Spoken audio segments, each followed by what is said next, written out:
The idea that central banks are going to implement a digital currency has been floating around for a while.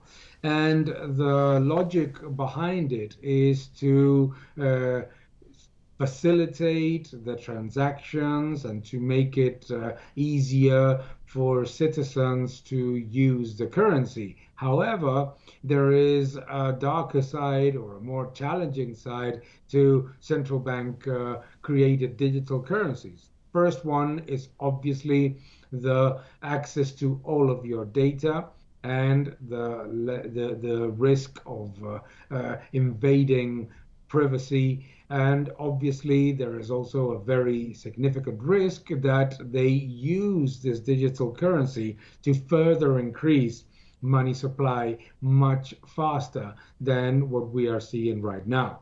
If there's anything that the use of currencies as we know them today, obviously they are electronic currencies in the majority of transactions, but it is not the same as a digital currency. A digital currency would entail complete control from central banks and would also provide them not only all of the information about the transactions that citizens undertake, but also the possibility of massively increasing money supply at a much faster growth rate than what we are seeing right now, which is pretty high. Yeah.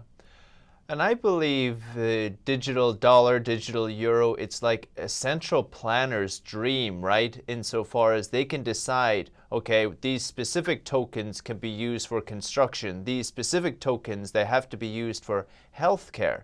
Am I right? Am I correct in thinking this?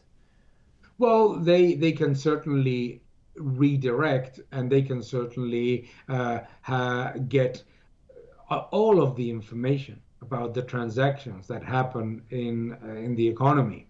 So obviously the possibility of a citizen to basically have the anonymity that we all desire simply falls out of the question, no?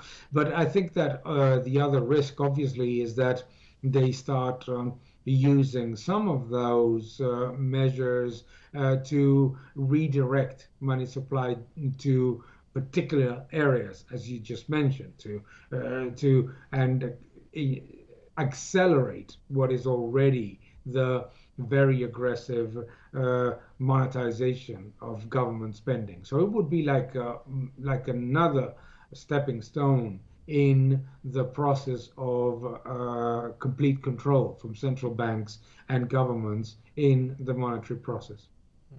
How about the rollout? Is this, how will it fit into or how will the economy overall look different from, say, a business perspective or this type of thing?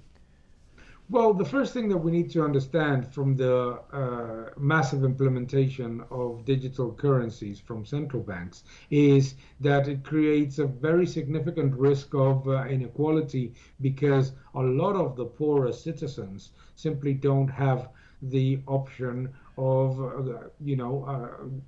basically making all of their transactions electronically. I think that it also creates a problem of inequality and poverty because the almost open season to increase in unlimited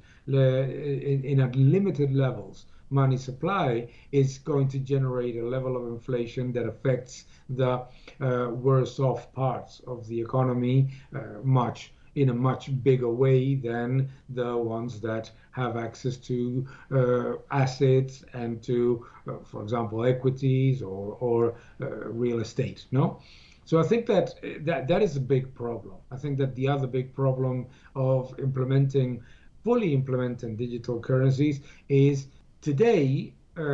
In the process of quantitative easing, citizens have the ability of putting the brake on the inflationary process created by massive increase in money supply through the transmission mechanism of monetary policy, which is the credit mechanism, banks. So if we do not demand more credit and if companies do not take more debt, then the inflationary process and the depreciation process of the purchasing power of currency is significantly lower and definitely not as aggressive as, for example, when governments print massive amounts of money and fully finance their spending. No, um, what the implementation of a digital currency could mean is that transmission mechanism of monetary policy is erased, and it would be a full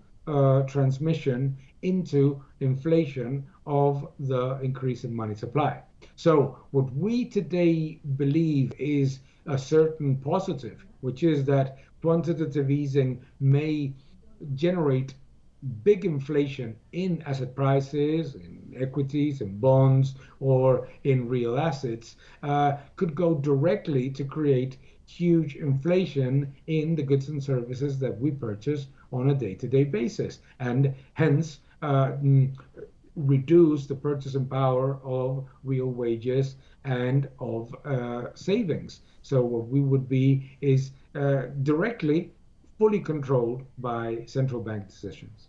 Thank you for watching this video. Please subscribe to my channel, like my videos, leave your comments below, and keep defending freedom. Thank you very much.